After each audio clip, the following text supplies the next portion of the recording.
He's going to throw right down the seam. Touchdown! Seahawks!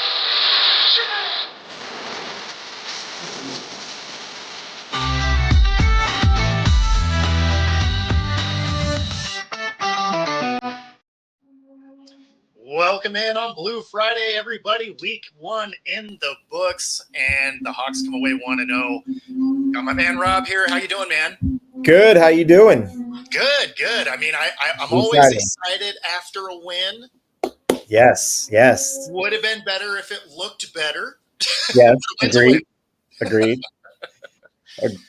Agreed. I mean, it was against the Broncos. It was against Bo Nix. So, you only take the win as much as you can. But, yeah, I mean, our offensive line, I don't even know what to say. I mean, that is exactly where we're starting, actually. So it was scary when you think about the Broncos, not an elite unit in any position, right? Like special teams, defense, offense, you don't think of them as the top of the league in any of those categories. And the way that they were running through that offensive line in the beginning of the first half of the game, anyway, crazy. So, like, my biggest concern there was they found themselves backed up close to the goal line multiple times, right? End up with giving up two safeties. Now, it was funny because I brought that up on a different show, and they're like, oh, well, one of them was a holding call. It's like, well, yeah, if he didn't hold, he was getting sacked. So, I mean, like, it's still a safety. And how often do you see two safeties on the same team in the same game in, like, the first half? Right? And the thing that was even crazier about it is there was an opportunity for a third that missed tackle allowed them to get off the goal line, but there actually should have been 3 safeties in this game in the first half. That is wild to me. Yeah, that's like historic. I wonder. I think, unless I didn't look if anybody's ever done it, but but I mean, I don't even know if anybody's done 2 safeties in the same half. True, very true. Now I didn't hear about him. I didn't hear him talk about it in the broadcast, so that makes me think it's probably happened. But because inevitably, if it hadn't, they would have talked about it for the entirety of the rest of the game. Yeah, no, exactly. But I mean, so what do we do? Like, I don't like, what's our options there at this? Because once we got the ground game running, going a little bit, we looked better, but still, like you said, second half was better. Elite defenses are going to come crushing through that line. So, and how long is Fant out for? Do you know? So it doesn't say, but he didn't practice all week, which means he's definitely out this week. The other concern on that is Walker also has not practiced all week. And although technically eligible, is likely a no-go. So if you're watching this and you have Walker in your fantasy, he's not the starter, even if he does play. Yeah, get Charbonnet in there. Yep, Charbonnet gets the start. So, I mean, there was a lot to take away from that game. Very little of it was good. Yeah, no, exactly. Well, maybe because we were talking earlier too. We did see them tackling this time around. So they did tackle. They did tackle. So there was the defense did something. Yeah, well, and it's funny that you sent me that article because it was the about them not tackling last year, because it's something I brought up. I feel like every week I was just like, can we please wrap up? just anybody. I mean, Witherspoon did and Love did, and that was kind of it. I mean, Diggs did also, but I mean, if you only have 3 guys wrapping people up and not even consistently, I'm surprised they weren't the last defense in the league. I mean, they were 28th, so they were close enough. But that being said, we were watching them fly around the field. It's something we hadn't seen out of the defense in a while. That's why I didn't say nothing was good. That was the thing that I liked, was our defense was flying around the field and trying to hit people. I like that. Oh yeah, no, I was happy to see that. I mean, yes, it was against a rookie quarterback and all, but still, good start, good showing that they're out there. So, gives me a little bit faith on what we'll see against New England. But, like you said, that offensive line, I don't know how safe Gino is until we get something figured out. I don't know what to say. Like, Yeah. Howell might be stepping in sooner than you think. Uh, you know, well, yeah, because he gets hurt. Yeah. Yeah. I mean, if that's the case, then we probably need to start signing, 3 or Yeah. 4 guys to the practice squad. Because, I mean, if it's going to be the turnstiles that we saw, everybody's getting hurt. Yeah. Because they're going to see some very real defenses this season. This schedule guarantees they get some top flight defenses coming to town. Yeah. So what do you think? What do you think we'll do? I don't know how much you can do, right? I mean, so if you're looking at like Fant, I mean, what you have another rookie that's potentially stepping in there, right? It's a good thing we're going against a team that isn't great on offense because our linebacker Terrell Dodson he's trending the right way, right? He didn't practice Wednesday. He did practice Thursday, limited practice, but he was there. So at least means he might be available. But then that means you have Tyrese Knight, rookie linebacker, coming in. That being said, one thing that was awesome that did happen yesterday is they brought back Jamie Sheriff. Oh, okay. Nice. And so they originally had cut him, right? And it was a surprising cut.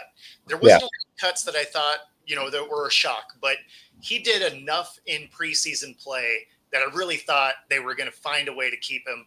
Now, our linebacker room is pretty deep, so I get where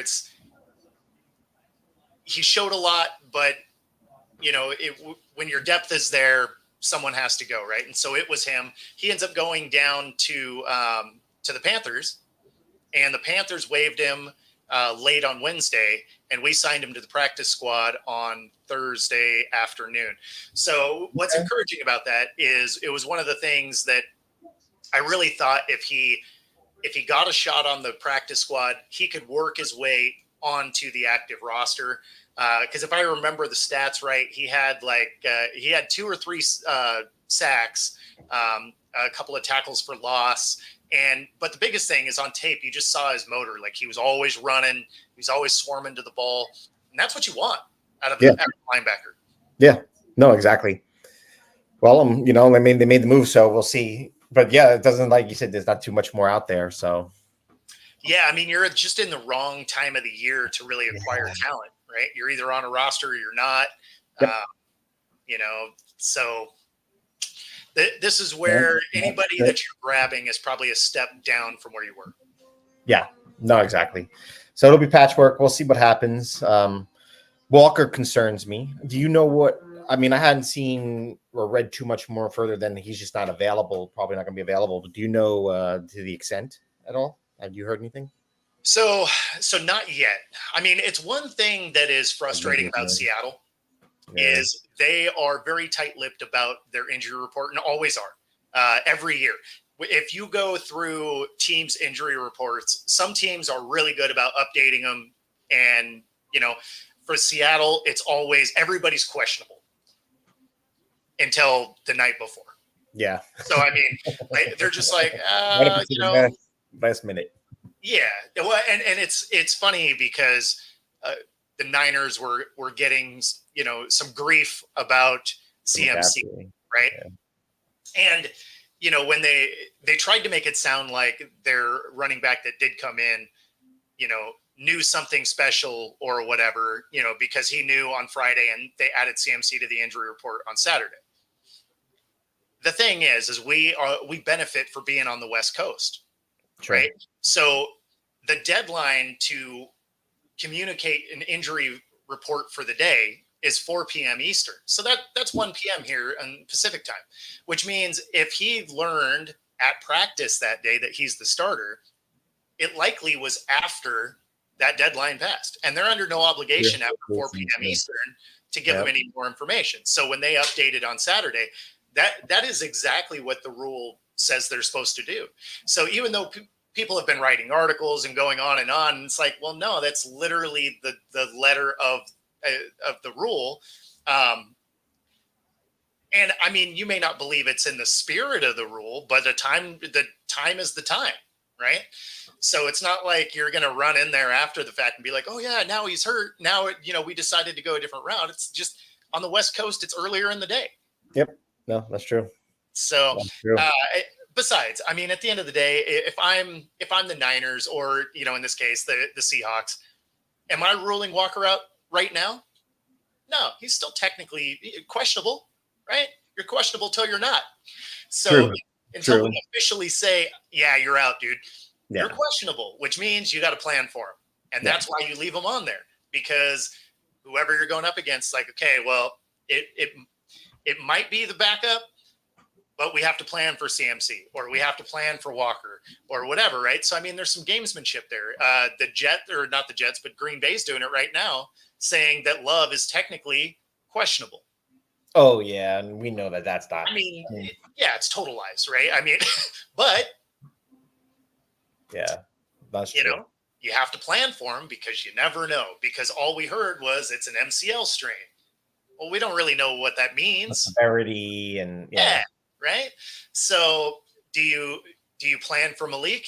Of course, but do you have to, like, in the back of your mind think, well, I mean, but if Love comes, we got to be ready for that. Mhm. I mean, yeah, until he's ruled out, you have to.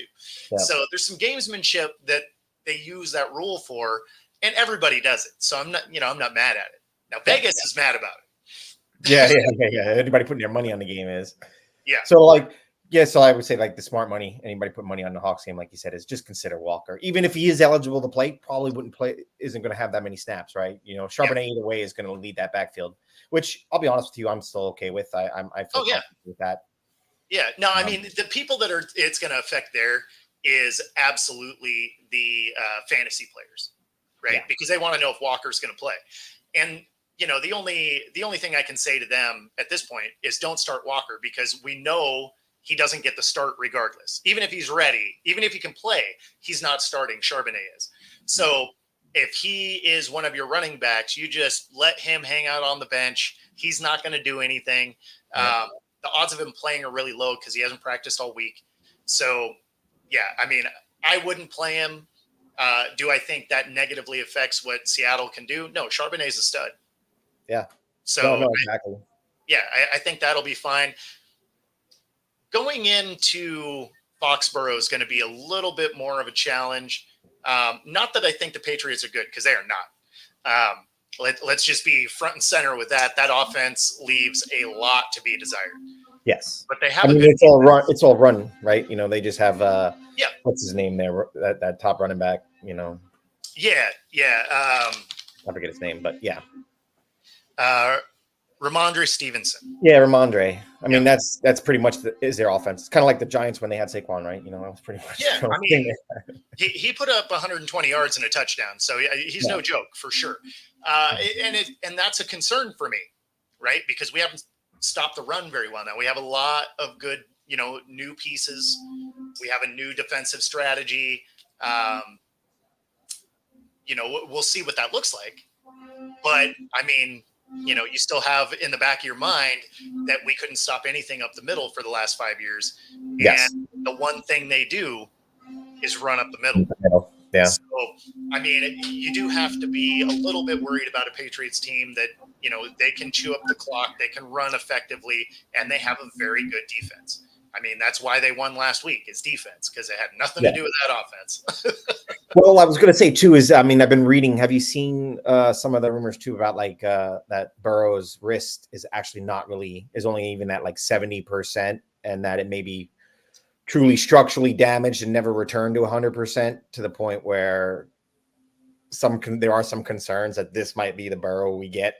His wrist might. Yeah, I mean, so he's having problems picking bottles up off the ground. And yeah, I saw that. So, okay. What do you think about that? Yeah, I read that and I'm like, well, what do you think? So, do I think he has some discomfort? Yeah, I mean, the videos, you saw him rolling his wrist a lot, which makes you think that, it's either discomfort or he's trying to keep it stretched out because there's tightness, which tightness makes sense.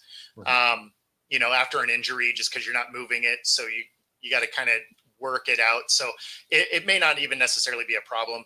Him struggling to pick up that bottle of water is funny because those get so much condensation on them and there's no grip to the side of those Gatorade bottles. Okay. So those are easy enough to drop, especially if you're just kind of doing this, right? It's easy enough to not have a good hold of that. So I don't read much into that. Okay. When I see him start having like errant throws where he can't keep a good grip on the ball delivering, then I'm worried about it. But does it look like he might have some discomfort or it's just not quite loose enough yet? Yeah, it does look like that for sure. That being said, the Bengals are just a weird thing in general because they start out every year terribly. Right now, did I think they were going to lose to the Patriots? No, because the Patriots are just not awesome. But does it surprise me they lost? No. I mean, when you look at the last few years, they're terrible in the opening weeks. You know what? 2 years, or was it last year or 2 years ago? They were like 1-4 or 1-5 to start the year. I mean, I think they've started that way every year. For like the last couple of years. Just about. So, I mean, it's definitely one of those where I don't read a whole lot into that. I was surprised they lost to the Patriots. That'd been like if they dropped a game to the Giants or the Panthers or like that. That's the realm that I have the Patriots in. So, okay. So you have no concerns this week, no real concerns this week about the Patriots defense at all. You think our offense is going to, I mean, we already know their offense is. No, so quite the opposite there. I'm real interested to see what they can do against that defense because their defense is far superior to the one they saw week 1. Because although the Broncos are not a great team, they are going to be better than the Patriots probably, right? They're certainly a more complete team. So they have a decent defense, but it's not great. They have an okay offense. You know, it was the first start for a rookie. That doesn't generally bode well for people, right? So I wasn't expecting Knicks to come and just light it up. But do I think that the Patriots are a better team overall? No. I think they have pieces that are better. Like their defense is better than the Broncos defense. Their offense is worse than the Broncos offense. I got you. You know, I feel like it could be actually a very similar game, you know, as far as outcome. But I don't feel good about our offensive line and protections. Granted, some of that is week 1 type stuff, right? Because these guys just don't practice enough. And, you know, so some of that's part of it. But, I mean, man, I really thought this offensive line was going to take a big step forward. And they didn't get off the sideline. No. So how do you think we can? I mean, what do you think the plan of attack then would be against the Patriots to win this game? Knowing how bad our offensive line is at this point, is it like, are we just going to like pounding ground or like what do you think? Well, so that only works if you can open gaps. No, otherwise, you just go backwards, right? So I mean, if you have a bad offensive line, you better hope Geno was feeling spry. Right? Because he had to do some running in week 1, and he may have to do more of that. So you may have to actually scheme some guys open where you're just saying, you know what, we're not throwing to half the field. We're going to do a lot of rollouts because then you can use your offensive line that's getting beat and use them as in stunts where they cross block and stuff like that, just to try and open stuff up. And then all of a sudden Charbonnet becomes a blocker. You know, we did a bunch of that last year with a hurt offensive line. We had, you know, 2 and 3 tight ends in. A lot of times the running back was at a minimum of a rub block to run out to the flat. You know, normally you'd call that a screen pass, but that little rub block was a real block. So, I mean, I don't know that there's a lot you can do because it's not like there's tackles you can go get. And it's not like there's guards that you can Yeah. Go get and be able to plug and play. I mean, these are all timing things, and they have to be able to block as a unit, which takes time and chemistry, and it's very rare for you to just go grab an offensive lineman and plug him in, and it just is awesome. Yeah, they don't just gel right away like that. Typically not. I mean, there's always the one-off, right? I won't say never, but the odds are low. So, I mean, and one of the other things that did happen, I guess, is DK restructured his deal. Brings up, a little over $9 million in cap space. So, I mean, if they found a tackle, you could go get him, right? Because you're still dealing with the injury to Lucas, right?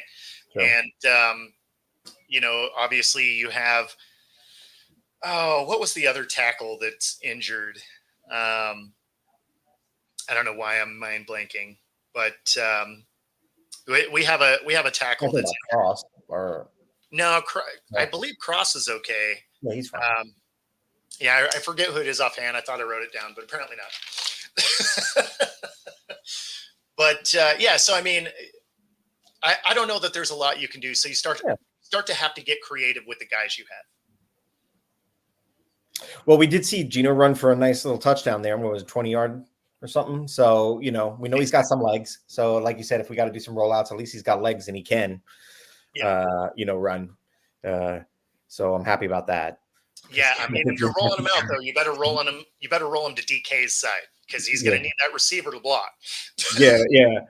But I am bummed because that also, like you were saying, running backs for me, that means that Fant is probably going to be out, the tight end is going to be out there blocking as well. Oh, no question. So, no Fant, so like I'm like my hopes and dreams of him having 1,000-yard season right now don't look like that's going to be anytime soon. I mean, if Gino's going to be he's not going to be eligible to be out there, exactly. I mean, that being said, Noah Fant can get some yards after catch, right? Like he is an athlete. So if he's out there blocking and then breaks off and is that outlet, but he's going to have to make a guy miss. Yeah. So I was just one of those things. I was kind of really hoping and dreams on him a little bit this year because I really like him. So yeah, no. I mean, he's fantastic. I wish they would get him incorporated more because exactly he could be that Jimmy Graham kind of receiving tight end.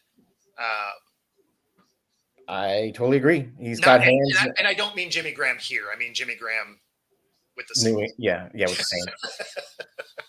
Jimmy Graham here was doing exactly what Noah Fant is doing, which is block and hope you get to touch the ball sometimes. Yes, we waste the kind of having a good tight end is kind of a waste for us because they're always blocking. So yeah, I agree. Well, the thing that's crazy about that is even when we had Jimmy Graham, when we did throw to a tight end, it was Luke Wilson. Or, so you're just, I mean, and I'm not taking anything away from Wilson because he's a phenomenal, he is a wildly underrated tight end. Yeah. But at the same time, you have a guy that had been to 7 Pro Bowls or something that is known for being a receiving tight end, is known for not being a good blocker. So when you're dialing up his number and you're like, hey, you know what we're not going to do is throw you the ball. But this thing you're actually really bad at, we need you to do it. Let's do that. And I know the phrase is work where you're weak, but that is not where you do it. That's called practice. Yeah. And then you work where you excel during the games because you want to win. It's that whole Herm Edwards, you play to win the game. Yep. Well, I was going to say too, is I was going to bring up the Tua thing to you with the whole, we were talking a little earlier on one of your other shows, I'm liking this. Like, we have no worries about the Patriots. Now we can skip ahead a week to even Miami and look at that game and go, ooh, that game now looks winnable. I mean, we can't. Our team better not. Well, yeah. But I mean, as a fan, I'm looking at that game now going, ooh, I think that's a winnable game now. Yeah, no, I agree with you. And it is one that I slated as an L before the season because, one, we don't know what we have in the defense. And although they don't play a inspired brand of defense down there, it'd be tough to keep pace with the firepower they have. But I mean, the Bills, like, you couldn't have asked them to play a better defensive game than that. Those guys couldn't get separation or open in any way, shape, or form. So, I mean, if you're the Seahawks going into, the next week with Miami, you're watching that tape because you're like, okay, what kind of bracketed defense were you using to shut Hill and Waddle? And I mean, everybody was shut down. So now some of it was just horribly bad decisions on Tua. The first interception was not on him, right? He had a receiver that didn't look. He hit his guy in the shoulder. I mean, like, I don't know how much more accurate of a pass you could have gave that guy. The next two, however, were definitely his fault. So, when we start looking at that game, obviously we're probably not going to see Tua in that game. His concussion on this one looked rough. I mean, you saw him pile in to Damar Hamlin, which seemed ironic that he had someone taken off the field with a chest hit. Yeah. I mean, the biggest thing there is you saw him drop his head. And if you've ever played football, the first thing they tell you is don't drop your head because it opens your neck up for injuries. Like, you're supposed to keep you're coming in, but you keep your head up. Like, you need that. So as soon as you drop your head, it twists. No. And so as soon as I saw the collision happen, I was like, man, best case scenario, he has a stinger, which he probably still misses the rest of the game. But that's your best case scenario. Like, you drop your head, that's how guys get paralyzed. Yeah. So, he ends up with a concussion. Now he has some very real life decisions to come up with, right? Because I mean, do you stay? Do you pass protocol, come back to playing? Obviously has a storied history of concussions at this point, and not like mild concussions, like ones where you're not right. I was hearing the report that when they were talking to him, he didn't know his name at that moment. So, I mean, if that's the case, like, you have some lifetime health concern. Yeah, that'll be factor in, right? And if he's not medically cleared, like if they're medically like, hey, you have to retire, he gets 125 million of his guarantee. So, I mean, that might tip the scale to actually retire this time around. Because the first time, obviously he hadn't made a ton of money. He'd made, a few $1 million in the league on his rookie deal, but he hadn't made, life-changing money, right? Like, you were still going to have to get a career after that and whatever. Now you're going to walk away with $125 million. That opens up a lot of opportunities for you.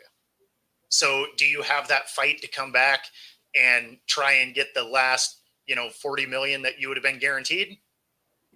I mean, 40 million is a lot of money if you're okay to still be around to spend any of it. So, right. You'll need it when you end up drooling in the corner. Well, and that's the thing, right? You're having to pay somebody to take care of you. Exactly. So there's some very real long-term effects that they have to come into, right?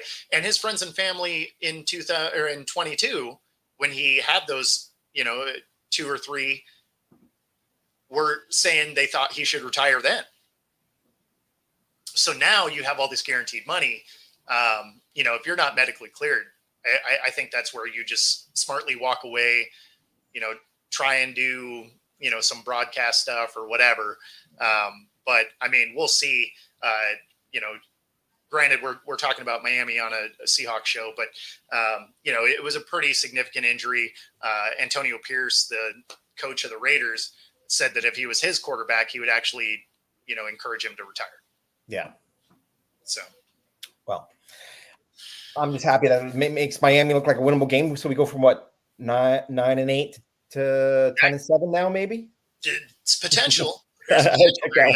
Yeah. Because that is one that I thought was probably an L on the schedule. So yeah, I mean that could elevate that game. Still can't look past it though. No, I'm not going to look past it like we did our first week last year against the Rams, but I'm just chalking up to the fact that, like, hey, listen, that helps us out a little bit against a high-powered offense, not to have their high-powered QB. So we'll see how it goes. But like you said, yep, just looking towards the Patriots this week. I think I'm pretty confident. I took them in my confidence pool. I picked them. I think I put about like 8 points on them. So I got about middle of the road. But I did take them in our pick'ems. Straight up.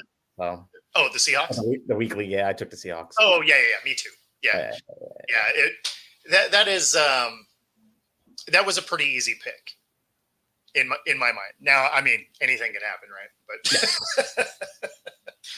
all I know is that offensive line better have some magic come together. Do something.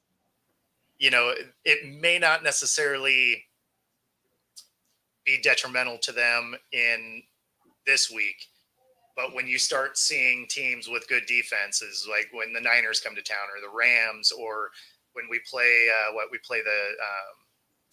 the Bears, right? Their offense may not be able to do anything, but that defense, no joke. So there's the Lions. The Lions have good defense. Like, these are teams, if our offensive line can't get it together, that's how you lose a quarterback for the year. Yeah, no, exactly. And that's why I was saying, like, Howell, we may see him sooner than later if we're not careful. Man, I'm a fan like anybody else, but you're like, please don't. Man, I didn't see anything out of those practices that excited me. Now, again, like I said last week, he's a gamer. He plays different in games than he does in practice. But I'm a big fan of, showing up in practice too. Yeah. That's true. It's that whole practice how you play thing. I don't want you to have to try and elevate your game to get into the game, right? Like, if you get into the game and then you take it a step forward, awesome. But if you're just bad in practice and then during the game, you're like, oh, look, I can play. It's like, yeah, so where was that every other day? I know, like, yep. And I was going to say quickly, how bad do you have to feel if you're a Broncos fan at this point? When how much do you have to hate the Seahawks when we took you on the Russ deal, and then now the 2 years you've played since then, you've lost. Like, you still haven't been able to beat us to at least have some redemption, and you're eating all of that money, and Russell's not even on the team. Like, I wonder how many Bronco fans are like, oh, Seahawks. So this is a great, like, old school rivalry we were talking about last week. Yes. This is a great win for that old school rivalry. Like, we got you now, Denver. Yeah, absolutely. It's one of the reasons why I was sad we stopped playing the Raiders every preseason, because we used to play them every year. And I always loved going to that preseason game just because of the history of it, right? Yep. Like, I always loved the Raiders Seahawks, rivalry matchup. When we were in that division, I always enjoyed those games. And I don't know why they got away from doing that preseason game every year, but I mean, to be fair, I guess it was our last one most of the time, and they don't have that one anymore. So I guess that's probably why. But another interesting thing that happened this week is they brought back UFL wide receiver Ty Scott. And so that's cool. He had a good year with the DC Defenders, and he didn't really do anything in preseason. I think he was targeted twice, no catches, like nothing special. Does have some speed, has the ability to run some nice routes. So I don't mind that addition to the practice squad. But the one thing that was interesting in this whole deal is, in bringing Ty Scott in, they released Michigan linebacker Michael Barrett, which is the guy that they traded the Panthers for Michael Jackson. Yeah. And I was surprised we got rid of Michael Jackson anyway, because when Woolen couldn't tackle anybody, he came in and played exceedingly well. And before Witherspoon got here, he played really well opposite of Woolen when Woolen was in the running for, defensive rookie of the year. Yep. So That was a player I was surprised we traded away, especially when you think of they kept Kobe Bryant, which they keep moving from Yeah. to safety, and they kind of can't figure out where it is they want him to play. Yeah. But you had Michael Jackson, who played really well at the corner position. So as far as I know, the Panthers still have him, so they didn't do anything. So, But why make the give him trade if away? you cut the guy anyway? Yeah. No, exactly. If you're going to cut the guy, so we pretty much gave him away. Yep.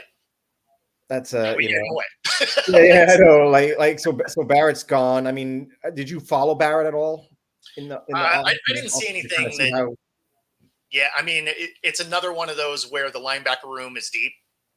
Mm-hmm. So was it why even trade in the first place kind of situation?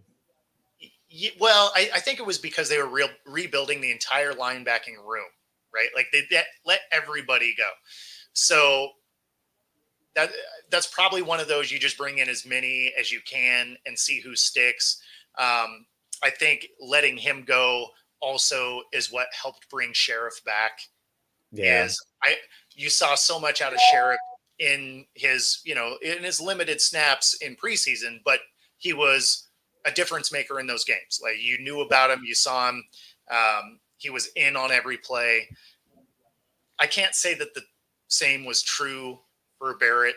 So, that's kind of one of those, I get it, but at the same time, you could have kept Michael Jackson. I think that would have been a better thing to have some depth at that corner position. But no, I agree. I agree with you. So, but I guess we'll see what McDonald's plan is. But right now, I'm happy with what we got. I mean, I'm happy to see these guys stepping up. Yes. But agree with you. Getting rid of we're pretty thin already in there, right? So who would be like if Woolen or Witherspoon were out? Who would be backing up right now? Essentially, I mean, there is a depth in there. At running back?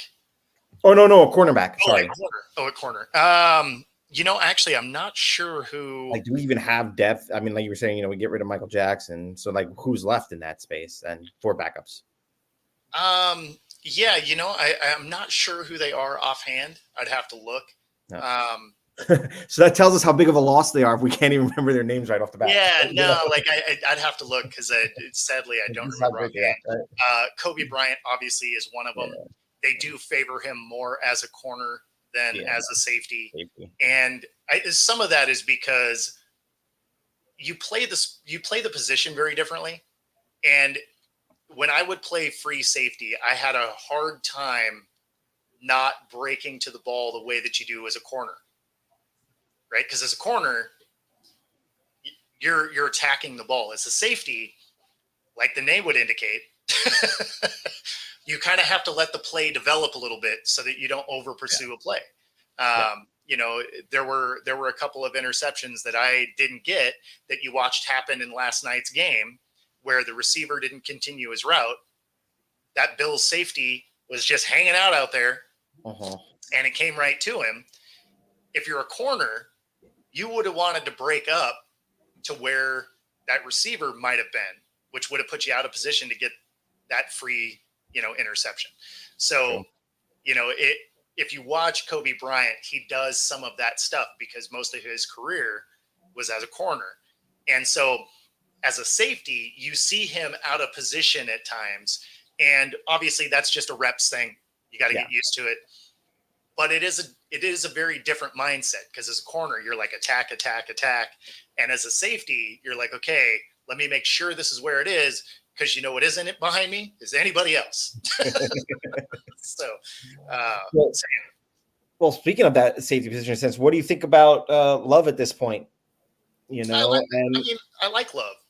And I'm reading that he's become kind of that voice of the defense, that he might be, he's become a real leader for our defense, that he's really good at communication. I mean, what do you he's one of the old guys now.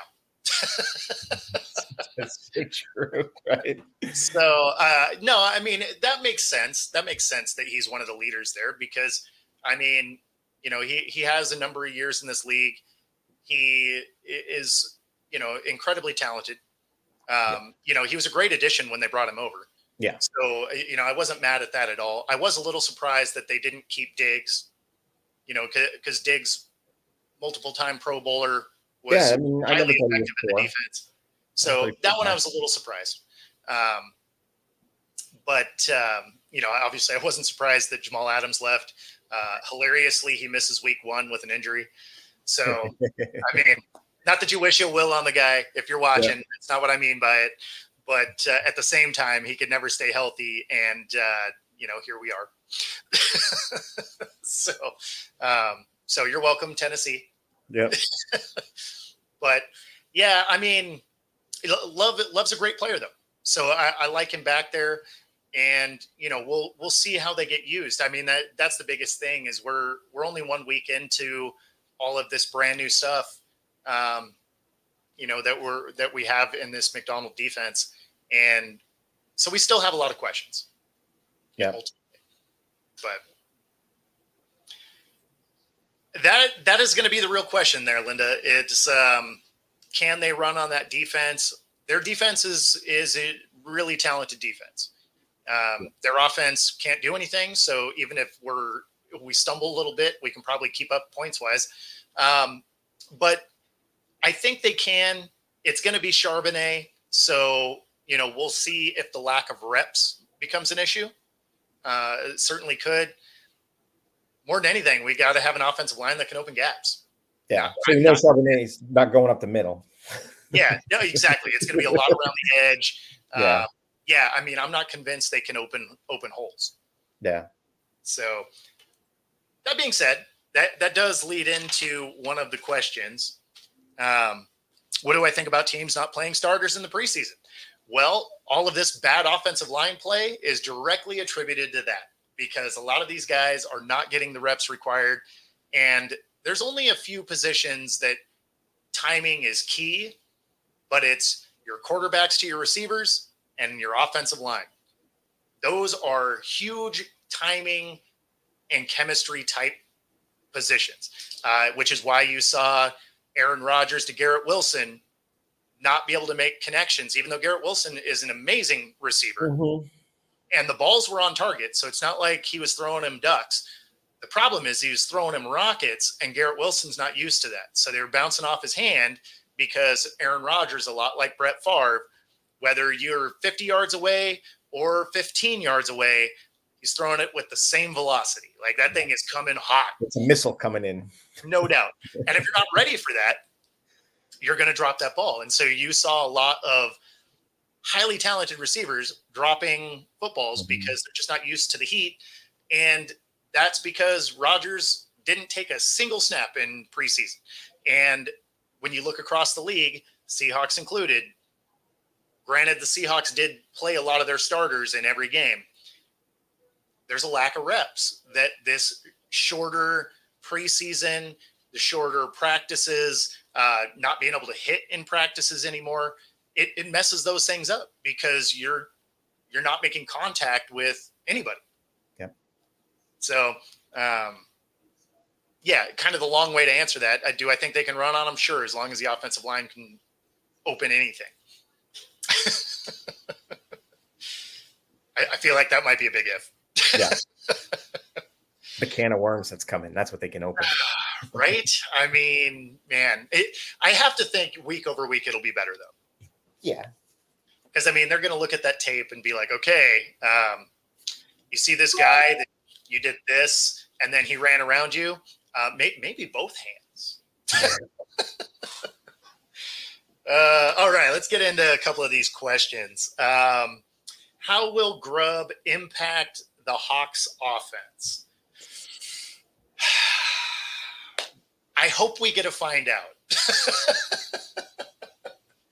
Yeah, that first quarter at least was definitely, towards the first half at least. But that first quarter, it looked like we were seeing Grubb and we were doing nothing. Yeah. I mean, it was that's the biggest thing is, we watched what Grubb was able to do with Washington, high flying offense. Obviously, the Seahawks have the pieces to run that kind of offense. Like if he wanted to bring that to the league, could absolutely do something to that effect. that requires good offensive line play. And that's something Washington had that Seattle didn't have in the first half of yesterday's game. Again, they looked better in the second half. So, I'm not worried that they're just going to be the worst offensive line, despite the fact Pro Football Focus says they will be. I don't think it's going to be that. But I do feel like they're a little further behind than I thought they were going to be. So that being said, to answer this question, if they can get the offensive line figured out, I think this offense will be very fun. Yeah, because it looked like, we were seeing from Grubb starting out too, was we were moving more towards like a passing offense. Yes. And it wasn't like Pete Carroll's, standard, first drive of the game, come out, run for, 3 and out. Okay, punt, right? like we were almost seeing like no runs, like, whoa, we're like, this is like anti-Pete. So I felt like, and because even when I was watching the game and listening to the commentators too, talking about Grubb and impact, it saying he needs to run the ball more. Like you need to establish a run game here. Like it was, so we can definitely see Grubb likes to pass, which is what I am happy about, but it's definitely, hopefully he needs to be better at balancing the pass and run. It sounds like, or feels like maybe that's part of it. Yeah. I mean, it definitely part of it, but I mean, when your offensive line isn't stopping anybody, you kind of have to go pass because everything otherwise gets just stopped at the line. Yeah. So, I mean, you go pass a little bit because then your quarterback can move around, albeit a little bit more than would have liked to have seen. But I do think it'll shift more towards an offense, or, towards a passing thing. I would bet that you see Charbonnet in a lot of, swing passes and, stuff to the flat, stuff, screens. I think you see more of that out of our backfield than we had before. But if the offensive line can get it figured out, this will be a very fun offense because they have all the pieces to be incredibly dynamic. When you think of DK and Lockett and JSN and Bobo, and I mean, you have more receivers than you can actually even put on the field at one time. So yeah, it's I think it'll be very fun, but it all starts up front. Yep. All right. Any cuts I was surprised by? What about you? Who do you have that you think was a surprise that we cut? You mean over the whole season? Like this off season, like roster cuts. It's one that I didn't get to last week, so I wanted to make sure No, go for it. I want to hear what who you're thinking. Cause like you said, to me, it's more like just getting rid of maybe my trades. Like I was, for me, it was like more about like losing guys like Diggs, something like that, Quandre. Oh, I mean, that was still a roster cut, really. I mean, so I could go with that. Yeah. Diggs. His loss was, like we talked earlier, was a bigger one to me just because I felt like he performed and he was, I understand it's probably maybe a salary cap situation, but it was. He was expensive. Yeah, I feel like we could have maybe worked something out or figured it out. So at that point, I was a little surprised, but that would be me. Yeah. That was the biggest loss for me. Like that was a guy I really thought we were going to see. Yeah, and we didn't. Yeah, for me, Sheriff, which ultimately we brought back, but that was one I was really surprised on. Again, I think it was just because of how big the room was already. They just didn't have a spot. And, so I kind of got it, but I was really hoping that they were going to be able to bring him back on the practice squad just because of what we saw. So, fortunately that one happened. The other one I was a little bit surprised about only because of the dynamic kickoff is I was surprised we got rid of D. Eskridge. Yeah, Eskridge. I was about to say. That's the other thing. So are you surprised, really? I mean, I understand from the dynamic kickoff rules, but outside of that, he like never really stepped on the field and he never really showed like separation ability. Like to me, I felt like once JSN established himself, it was like I forgot about Eskridge. So that's why I was kind of like, But I can understand. So it's why I was like, I'm kind of surprised as a special teamer, right? Because he never really worked out as a receiver here. Largely because he was injured a lot. So, he just couldn't quite stay healthy. He was always nicked up. So, I mean, like. But when you think of, some of the great returners, they were not great receivers, right? Like you think of Devin Hester. He did not have a great receiving career. You think of Leon Washington, not a great receiving career. You could even say but great on special teams. Like, yeah. Special teams monsters. You think of Percy Harvin, his most memorable moments are on special team, not as a receiver. So, I mean, you could have him as a deep depth guy as a receiver, but a difference maker on returns. And because we have returns finally coming back into the game, it's something you kind of have to think about, because the last thing you want is one of your main receivers to get hurt on a kickoff. True. So, I mean, now granted, the collisions are lower because you're starting in a different spot, and I get all of that. But you generally have a roster spot or two for just special teamer guys, right? I mean, and sometimes they evolve once they finally start hitting the field a little more. Budda Baker comes to mind in that, right? Like he makes Arizona's squad as a special teamer, and then ultimately becomes the Pro Bowler that he became. But he doesn't get there if he doesn't have special teams to start on. Now, do I think Eskridge would have got there? I don't know. He's been in the league a long time at this point, so maybe not. But we watched him run one back and almost run a different one back. So, I mean, he still has speed. He's still elusive. And that would be few enough touches. Maybe he doesn't get beat up. And he adds that dynamic to your team. And then when things happen like right now where Lockett is questionable for playing this week. Yeah. Well, then your fourth option is Eskridge. He can step up. I mean, obviously JSN and Bobo start ahead of him. Mm-hmm. But, I mean, injuries happen during a game. So, it's always good to have that kind of extra floating piece. So that one was one that I was a little surprised, not shocked, right? Like I wasn't shocked because of the history of it, but I was a little surprised because of what he could add to this new kickoff rule. That makes sense. And, I mean, plus, I guess the other end of that is when you think of, like Tyler Lockett, they had receiving kicks. He's kind of not a great kick returner. Like he's actually had quite a few fumbles as a kick returner. Mm-hmm. So, I don't know. Like there was a lot that factored into me being a little bit surprised, but again, not shocked. Yeah. Okay. No, that would make sense. I mean, I was just wondering if we were going to see him on the field, and then when we got rid of him, I was like, oh, obviously not. Definitely not. So the other thing, I guess, coming into this Patriots game as we get closer to the end of the show here is one thing I wanted to point out on this defense is, they didn't come in and create turnovers in the way of, interceptions or anything. But what they showed was they are incredibly aggressive, causing 2 fumbles. Oh, we had an interception. No. The Patriots.